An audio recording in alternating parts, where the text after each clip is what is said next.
佢就係講到耶穌與我。嗱，呢一個嘅耶穌與我其實就好集中嚟到去講整個福音內容，介紹耶穌同我有啲乜嘢嘅關係。所以呢個咁緊密嘅關係呢，我哋好重要就係帶出耶穌係邊一個。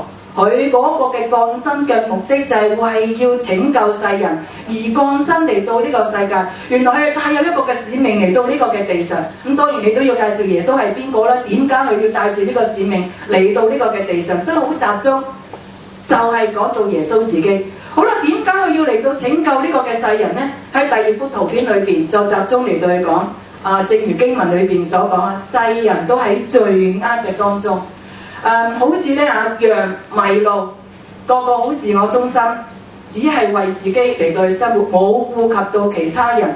人人都係為己嚟到去活，所以所做嘅嘢咧，全部都唔會顧及人，唔會諗到人，只係諗到自己，喺一個自我中心、自私自利裏邊嚟到生活，以至到人人都陷喺一個嘅罪中，罪帶來嗰種嘅痛苦，帶來嗰個嘅罪果。咁你可以引一啲嘅事例啦。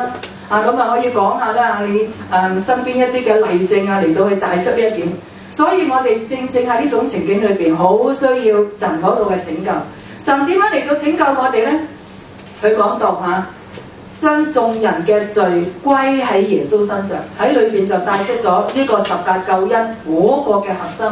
耶穌嗰個嘅十字架點樣嘅犧牲，佢嗰個嘅復活，點樣帶來我哋嗰個嘅拯救？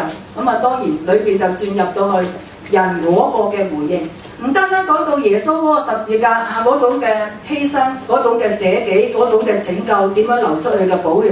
呢度你可長可短嚟到按對方嚟到去講，更重要嘅就係人點樣能夠領受呢一個嘅拯救呢？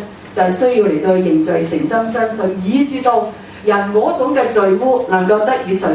帶來嘅呢個嘅救恩就係人生命裏邊得着潔淨，以至到我哋唔需要再為自己嗰啲嘅罪果要承擔嗰個後果，因為已經歸咗喺耶穌身上。喺裏邊咧，反而俾我哋透過呢個救恩能夠得享嗰個永恆嘅生命。所以你睇到最後呢個幅圖就係同神嘅關係恢復咗。人喺耶穌嘅裏邊享有永生。